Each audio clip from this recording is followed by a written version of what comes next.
My take is that this is an interesting one in the pantheon of Hitchcock films because it's really well known, and I also think it's really well liked. It's like everybody talks about, oh, the birds, right? This is on Akira Kurosawa's list of 100 best films. Yeah. Okay. Well, I think he's the exception because I don't think there's too many people that are fans of Hitchcock who would put this near the top of the best Hitchcock films list. It's super well known. Okay, there's another one. No. I'm saying I'm one of those people. I'm one of those people who thinks this is lesser Hitchcock. It's lesser Like- Hitchcock. Like It's lovable. It's lovable. It's iconic. It's not great. No, you've touched on something, John. I think that most people just don't want to admit. Yeah. Because I saw this movie very young because this was one of my mother's favorite films. It's on TV a lot too. Distinct childhood memory from television. And she doesn't like scary movies, so this was like her scary movie. I think you touched on it. If you're making, Hitchcock is the master, you're making a list of his best. This is on there. This is not going to be on it. I agree with everything you've said so far. Doesn't mean I don't love it. I love it, but right. Yeah, it's one of those things where you kind of have to love it, but it's not. Lesser Hitchcock is better than a lot of other movies. And also, careers. What that Hitchcock? That's true. He's definitely one of the directors who works in phases, in terms of like his early stuff in England and his black and white stuff like Shadow of a Doubt and Stranger on a Train. Then the Technicolor ones, Rear Window like this. This was right after Psycho, and this started his '60s cycle of films, and it had a different feel to it. After Psycho, of course, it broke all box office records at the time. So he had a major flop with Vertigo, which is so funny, right? Because it was not popular. Because that is one of the best, right? And often at the top of a lot of lists. Oh, I think it's my number one. Nobody was ready for that, right? Yeah. It was really beyond its time and its years and it's many.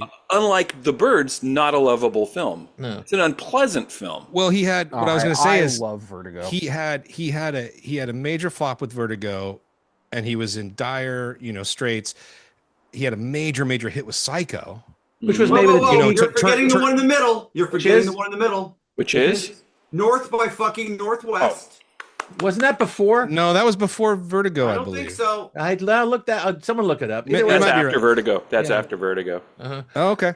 All right. I'm almost positive. 1959. That was a big hit. That was Vertigo a big hit. 58. Yeah, he still decided. He still decided. I and Jim maintain this is Hitchcock's 1941. Wow. I don't know. That's a little hard. That's too hard. It's a fucking howler. I put it on the same. Grizzly 2. Really? Oh my god! We fucking hate this movie. Whoa! Hate it. Wow. Hate it. It is a fucking howler. All the performances are terrible. The dialogue is terrible. On top of the fact that. So I'm sorry, seagulls are just not fucking scary. I don't like were squirrels not available.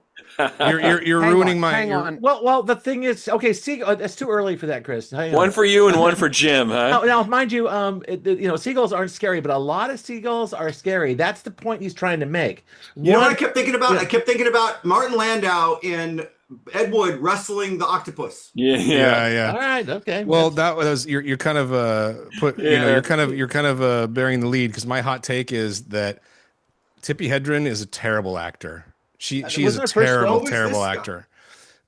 She's always been a terrible actor. She's a terrible actor in the 3 movies she's been in. Her daughter is a terrible actor, and her granddaughter is possibly the worst actor. I don't even know who it is. That's Dakota Johnson. Melanie Griffith and Dakota Johnson. But also, okay, but here's my real hot take. The character of Marion Crane, or Melanie Daniels, excuse me, is an awful fucking person. She's an awful, vapid socialite bitch. I know. She's absolutely, so she is. fucking terrible. Why anyone would ever want to date her, I have no idea. That being said, I love this movie. Now, the thing is, that's the thing about this film is it's not exactly a horror film. And 1/3 of it is this really twisted melodrama. And it's like this unlikable person latches on to this lawyer and chases him down. And I love the meet cute at the start. I love it. Engineers a meet cute. Right. I know. I love the opening. It's so great. The thing is, my favorite scene is this one when he's hanging out with Annie Haywood. Now she's great. I mean, the fucking tension between those two was great. Suzanne Pleshette. And Suzanne Pleshette and her just kind of like pretending to be nice to each other. It was unbearable. So you can't Scott, there is so much suspicious staring in the first third or half of this movie. It's just like Jessica Tandy staring at her, and Suzanne Pleshette staring at her. Even fucking Rod Taylor's staring at her, and not trusting her. Okay, well, oh God, kill me now. But here's the thing. Okay, I'm gonna. I didn't know you hated it that much, Chris. I was gonna wait on this one, but this is the thesis, and back me up, Jared, on this one. This film has two realities to it. One is the birds are all going nuts and they're attacking humans at the end of the world. The other reality is this is supernatural when the birds are attacking Melanie Daniels. Yeah. And she is. I believe the woman in the restaurant is correct. Yes. Yeah, but that stare down in the restaurant. And the thing is, if you channel the film as a supernatural film and see her as a focus, a nexus of the bird's anger and like this and evil coming out, the film makes perfect sense. Tad, what is Jared's? What is Mrs. Bundy? What does Mrs. Bundy say in terms of you brought these here? They're coming after you. Who are you? What are you? Yes, right. That's the thing. This movie is, I think, actually more about sort of like gentrification and stuff like that, because she's this outside force that comes into this town from the big city, socialite, completely spins everything up, and then all these fucking birds start attacking her, and it's like, this is the equivalent of locals only, bitch. This is like Point Break. Countryside rebelling. It's the countryside rebelling against this outside force. I'll buy that. And like the other people who die in this movie are ancillary because they're coming after her. Right. And she is the first victim. I like this take. And jumping ahead a little bit, I will say one thing that I don't think is, I mean, it's obviously opinion and debatable, but I do think the ending in this movie is excellent. I love the ending. A lesser filmmaker would never have given us that ending. Yeah. Which is you mean the very end. I mean the final shot. I mean the final shot. The car. Yes. Them going out in the car and then driving away. Okay. Yes. Because I want to jump. I want to jump into in my opinion. I want to jump into my take on this film a little bit. Go ahead. So first thing you have to know, I haven't watched this movie in like 20 plus years. I watched this movie once when I was first becoming a film nerd, and I was like, I hate this. I felt like Chris. And at the time, I was very anti-horror films. I'm still somewhat anti-horror films, but at the time, I was very anti-horror films. And I was like, I have loved all this suspense shit that Hitchcock's done. And then watching this, I was like, what are you doing, man? like this is not your genre, dude. And watching it again this time, one, I like it a lot more than I did the first time I watched it. I do disagree about Tippi Hedren's performance. I think her performance in this movie is actually quite good. The thing that bothers me the most about it, though, is that she contracts horror movie idiocy 5 minutes before the end of the film. Like, she is actually an intelligent, capable person for most of this movie. You mean when she goes until she touches that doorknob. Until she goes upstairs, which that character up until that point would never do, and you know that's your octopus scene, Chris. Because Tippi Hedren asked Hitchcock, what is my character's motivation for doing this? And his famous response is, because I told you to. Yep. And it was weak. She had no reason to be there at all. Yeah. All there was it was a horror film. She had no reason to go upstairs and open the door. Yeah, it was a horror film alley-oop. It's like walk in, 3, 2, 1, boom, and that's she contracted horror movie idiocy. Yeah, one of my big problems with horror movies is so many characters in horror movies are idiots. Yeah, and actually one of the things I liked about this. one of the things I liked about this movie is I feel like these characters aren't actually stupid. Like Most of them. They're making pretty decent choices for most of the movie Right. in a situation that you can't get out of. Like right. you can't get away from this. Yeah. And Well, like go ahead. But also there's another thing, which is now I live in a place where I see shit like this happen all the time because we have a giant crow migration every year. There's a kind of wooded marshy area down near the highway that a whole fuck ton of crows live in. And in around this time, actually a little earlier, more like this time last month, a whole bunch of them just move to a different part of the city. And so you'll just be over by where the mall used to be, and all of a sudden these clouds of crows are just flying over you, and they're doing exactly what they're doing behind Scott. They're landing on every tree branch and every telephone pole. Has anyone ever been... and the roof of all the buildings, and it's like, and I'm sitting there going, oh fuck, I'm in the birds. Like, if these things got pissed off. Has anyone ever been like attacked or dive bombed by a bird on purpose? I got hit in the back. I got hit in the back of the head. Yeah, I got hit in the back of the head by a crow one time. Yeah, they're very smart. But was it an accident? Baseball hit me. Yeah, I don't know. Okay, so I have a story. Quick, right in between my house and my son's mother's house. She lives a couple blocks over.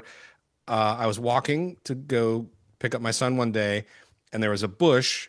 And this bird flew out. Like I was just walking, and a bird smacked me right in the head. And it, it was jarring. It was completely scary. You don't expect that to happen. And then I was like, oh, but that was like a freak. Okay, whatever. But it kind of stayed around me for a minute and then flew away. So I'm walking back, going home. Same bird again comes right at me. And I'm telling you, when it happens to you, on micro level like this, it's scary because you realize I can't fight this thing. Like I tried to, and it's in the air. It's like, I got you, motherfucker. Which is why the menace is so effective in this film, because all you can do is do this. Yeah. It's a virus, basically. Yeah, yes, you can't do anything. It's everywhere around you, and you can't fight it. Yeah. You know what it was? So the next day or the week later, I'm walking by, same place, and there's a fucking sign on this huge bush that says, territorial birds nesting with newborn chicks, please beware. Nice. Like they had realized, so that bird was attacking everyone that was walking by that. So I was like, he did attack me on purpose twice. That's exactly. And it was very scary. Just one little bird. Crows will attack people who harass them. By the way, that study was done in the place that I'm talking about here in Seattle, where they put masks on people and had them go and harass the crows, and to the point that the crows would start attacking the people who had the masks, and they would take the masks and give them to other people who would then walk by, and they would get attacked. Yeah, they're smart. They're very smart. I remember. They're super smart. I've had recognize your face and also will communicate it to other crows. They're like, get that motherfucker. Yeah, get that guy with the mask-looking face. Fuck him up. I've had a seagull take a whole piece of pizza out of my hand in Capitola. Yeah, I kind of deserve that. I was like, oh yeah. That happened to me at Yosemite when I was a kid. A blue jay though took a slice of bread right out of my hand. Capitola is also where the story started. When they had the fog and the seagulls all came in and smashed into the windows down the Esplanade. That inspired the original. And that was the original initial spark of the story. That did not inspire the original story. Oh, do tell. This is a book. This is based on a short story that was written several years before that. Yeah. Who Hitchcock did a lot of her stuff. Hitchcock had he'd already licensed it to make a film. Oh. Actually, he wanted to put it on his TV show. Think about it, would have made sense. He hadn't done anything with it, and then that story happens with all the birds flying into the windows, and he's like, oh, I got that story, I should make that into a movie. That was 55, and I think she wrote the story a couple of years before. Yeah. So yeah, that's part of it. And so there is another yeah. major strength of this movie, in my opinion, though, is there's technically no score to this movie, which is wonderful. Yeah. That was a fantastic choice. So the sound design is incredible. The sound design is sound so design good. is amazing. They don't sound like birds, but it doesn't matter because it's so fucking. Well, but they use if you research it, they did use musical instruments, but they did them. You know, it was a combination of real bird recordings, and then Foley, and then actual some instruments that were made to just like, so it's not music, it's just noises that they're doing with like cables and chords of the piano and like little weird sounds as possible. Yeah, it's really cool. There's also a thing that there's a part of this film that I think I saw as a kid and it freaked me out, and it still freaks me out, is how isolated this place is. Yeah. Bodega Bay. They can't get information from anybody. The radio doesn't know what's happening over there. You know, the cops don't know what's happening. Nobody knows what's happening until she calls her dad and he puts it in the newspaper. Right. And it's like, that's it. It's like, besides that, they were completely on their own. And this is one of those weird disaster films from this era that when bad things happen, you're completely on your own. You got to get your way out of it yourself. Right. Yeah. Yeah. And back then, I mean, Bodega Bay was a little more remote, right? It hasn't really changed that much, but it's still pretty remote. It's pretty remote. It's pretty small still. Yeah, it's not as small as it was, but it's still pretty small. Yeah, my mom. By the way, my mom. Speaking of Scott's story, my mom almost lost a basket of calamari at Tides to a seagull.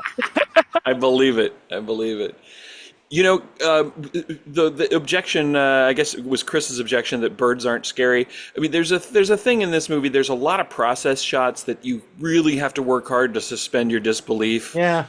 To think that the actors are surrounded by birds when I think they should go back. I honestly think they should go back and they should do like an HD remaster of this and clean some of that up with CG. Right. Well, like, that's a good. Even as a kid, I was like, okay, but the sequence that doesn't look real. Yeah, the sequence behind the sequence behind Scott, or that he just had though, that is Hitchcock being masterful though. Are you talking about the phone booth scene? Yeah, I'm talking about the jungle gym at the kids. Oh no, that there too. are scenes in this movie that are very good. Those two scenes in particular. When she first sits down and smoking a cigarette for like 5 minutes. Good. I know it's so good. But when it builds up and she keeps looking back and it's more crows and more crows, but she doesn't realize they're there until she sees one crow flying. You follow her eye line. Follow it. Yeah, and then it's all of them. Holy shit! It's so good. Getting goosebumps you know what, just the talking thing about this about movie it. is, first off, is no one going to mention the unbelievable shag carpet on the floor of the Aston Martin that Tippi Hedren drives in this movie? Like, it is like literally the pile is like dude, this. I have driven a Rolls Look, man, Royce. the carpet in my bedroom's that fucking. I was too busy watching those fake birds go. No, I drove a Rolls Royce once. I drove a Rolls Royce once when I was working in that car wash, and it had hand cut floor mats that were that thick out of shearling.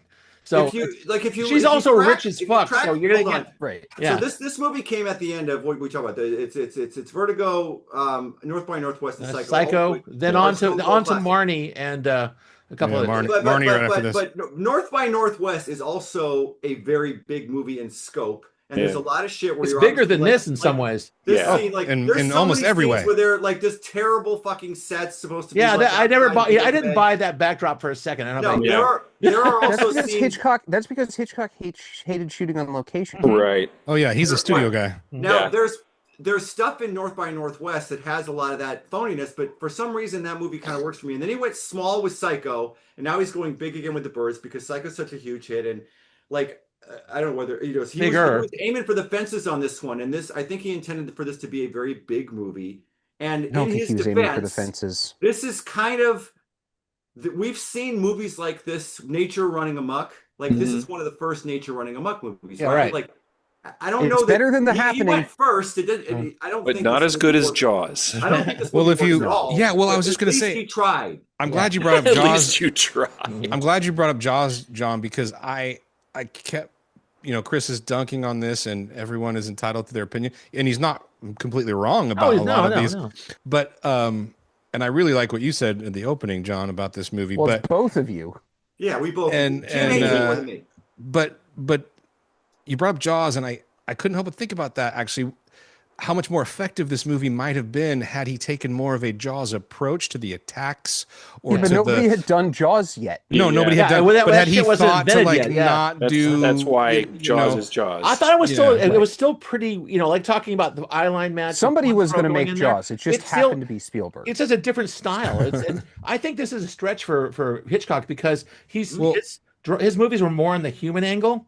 In terms of like, they are spies and murdering and like accusing. At least they have complex. This film is this movie has complex characters. Yeah, this film is half. Look at Tandy. It's 1/3 melodrama, really 1/3 supernatural horror film, and then one's as an actual horror film. It's like really but Scott, I think that's what you put your finger on one of the flaws of the thing, though, which I think is that yes, there's that dialogue in the diner where it's you brought these birds, but outside of that, it's pretty fucking arbitrary, and it doesn't have anything to do really with a woman pursuing a man who has an overprotective, clinging mother. Oh, all that psychology is front-loaded, and it kind of goes out the window because fuck, everybody's getting attacked by birds. No, John, I disagree. The thing is, you've seen that she's in bed. That woman tells you the thesis of one theory of this film. You don't have to get it. You don't have to believe it. It's like are these a bunch of small town bumpkins who think she's the outsiders there, so she brought this evil upon them, or is it she's actually an evil person who brought this evil upon them? I get that's an interpretation, but it's a pretty thin thread. He leaves it to you to figure out. Yeah, it's a pretty thin thread. No, but it's a cool aspect because you can either believe it or not, and also it's also sort of starting up a trope, which we see a lot in horror movies now and decades after this, of like maybe a singular crazy person who has like some kind of theory about what's happening. You know what I mean? That became like a stalwart character. Yeah. Like it's the end of the world. Yeah. Also, the movie Weapons is kind of a bad example of that because it's all just one actual supernatural weirdo causing all the problems. Well, and looking at this is later Hitchcock, right? And looking at his catalog again, I mean, this was arguably his last big hit. Yeah, it was. Well, Jim and I were talking about that. So, like, his very last movie's Family Plot was, I think, 76. Yeah. Was it Topaz? And Topaz was 69. Yeah. Oh, yeah. But it's probably his last great film was Frenzy, if you ever seen it. Frenzy, and so I would argue that's his last really good movie. Yeah. But is that? But was Frenzy as popular as the? I'm not talking good movie. I'm talking hit. This is the last one he topped out with. That's what I'm talking about. Yeah, he did. This is the last one that made money, that like hit the fucking box office. That hit got a cultural impact. Let me touch on the structure again. The thing is, he made Psycho, which is 1/3 psychological drama about a woman who's stealing money from her company.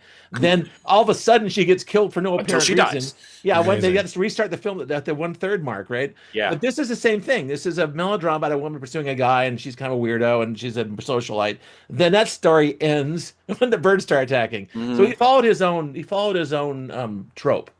He followed his own. His formula, basically. But does this, Scott, we both saw Michael Arndt deliver that great speech about insanely great endings, how the ending is personally significant for the main character and also connected to the entire theme of the entire film. And I was desperately trying to figure out if I could apply that here, and you can't, because that ending is so open-ended. They don't solve it. It's ambiguous. They don't defeat the birds. Nope. They just kind of get in the car as quietly as fucking possible and drive. Well, and there's also a possibility that's one of of the things that annoyed me. That's one of the things that annoyed me so much about her becoming a moron and getting attacked is I think that ending would be even better if she wasn't all fucked up. Yeah. If she also had to make that walk to the car like fully compos mentis, like you could have her become catatonic in the car just from the fact that they had to walk through all those birds to get there. The main character checking out in the last 15 minutes or 10 minutes of the film, that was really weird. Yeah. And so there's up to the other people whose lives she basically fucked up. How great is that little moment when Rod Taylor puts his hand on the railing? Yeah. And that one.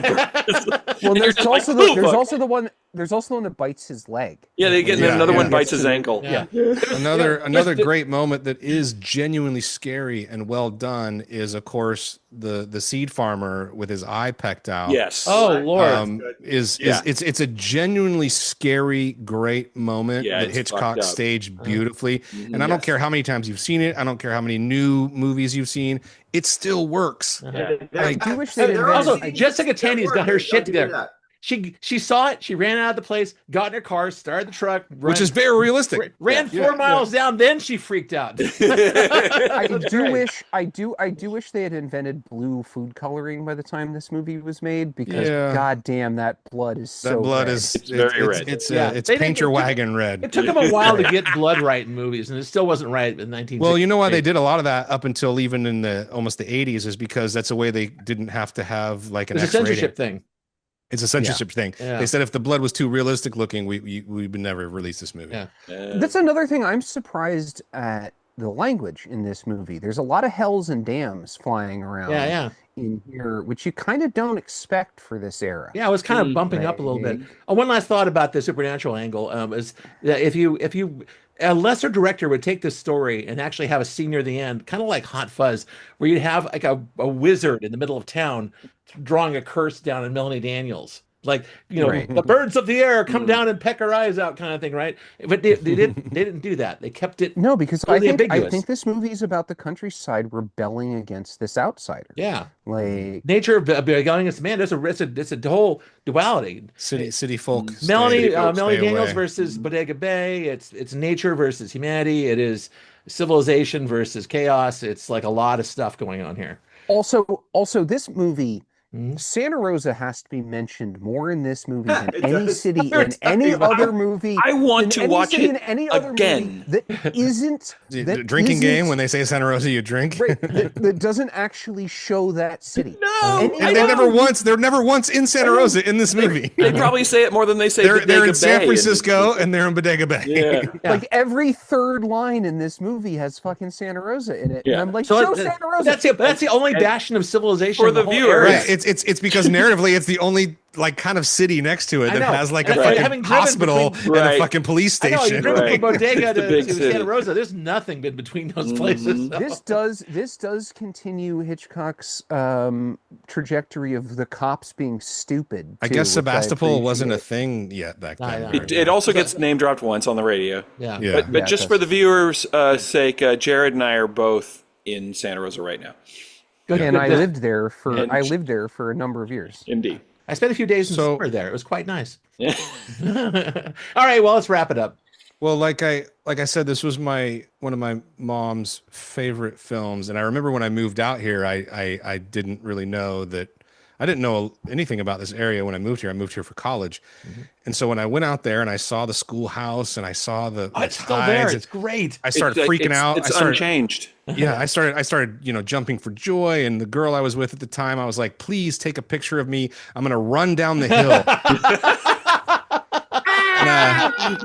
I'm gonna run down the hill and you take a photo of me, and she did. So she took a photo of me, and then I scanned it. Sure that doesn't happen 14 times a day. Right. Yeah, but then what I did was I like put it on my phone where you could you could draw on it on your stories, and I drew little birds all over the sky, and then I printed it and framed it and sent it to my mother, and she put it up in the house, dude. She was like, it was awesome. First time we saw the Bodega Schoolhouse, me and anyone drove out there, we moved up to San Francisco. There was a dead bird in front of it. I don't know what that means, but it's just that was the thing. All right, I did the math before we wrap it up. I just want to say I did the math because I was thinking about Veronica Cartwright and Rod Taylor being Jessica Tandy's children. That is a little weird, isn't it? So I IMDb'd the fuck out of it, wrote down everybody's birth year, and it does work because if Jessica Tandy had given birth to those two people, she would have been 21 when she gave birth to Rod Taylor and 40 when she gave birth to which is Veronica Cartwright. Those are perfectly reasonable ages. It's reasonable. 40's pushing it. It's unusual, but it's reasonable. Roll the dice. It's That didn't come out simple, but good. It's in the realm. It's in the realm. My mom was 37 when I was born. Yeah, that's about how old my mom was. And that's pushing it. My mom got married in February of 62. I was born in July 62. Do the math. My son's mother was 37 when she gave birth to him, and they both almost died. Oh my God! Oh. All right, Chris, do you have a statement from Jim, or are you said it? No, I mean, we heard it. He not only does Jim thinks this is Hitchcock's worst movie, this is as far as Jim's concerned, one of the worst movies he's ever seen. All right, okay. Listen, I'll disagree. I laughed a lot. I mean, I guess that's something, right? I laughed a lot. I enjoyed the first half of it, which I didn't remember that well. Just all the tension building character stuff. It's like they're lovebirds. I see. All that kind of shit. I just ate that up this time. You guys know how much I hate melodrama, especially like late 50s, 40s and 50s melodrama, and then you pack that into a horror movie, and I'm like already like. Boy, I have to get some Douglas Sirk so your head will explode. Yeah, really? Oh, I love Douglas Sirk. Payback will be severe. Yes, it will. All right, this thumbs, man. I'll pick Jared movies. And you get double thumbs. I got one of these from Jim. One for you and one for Jim. All right. It's all counted up. Love it. I know it's not as good as it's supposed, or whatever. Yeah. But it's what John said in the opening. But I still love it. There's the fucking punchline. I had the fucking Blu-ray in the closet. Okay, well, there it is. Bottom line. Of course you did.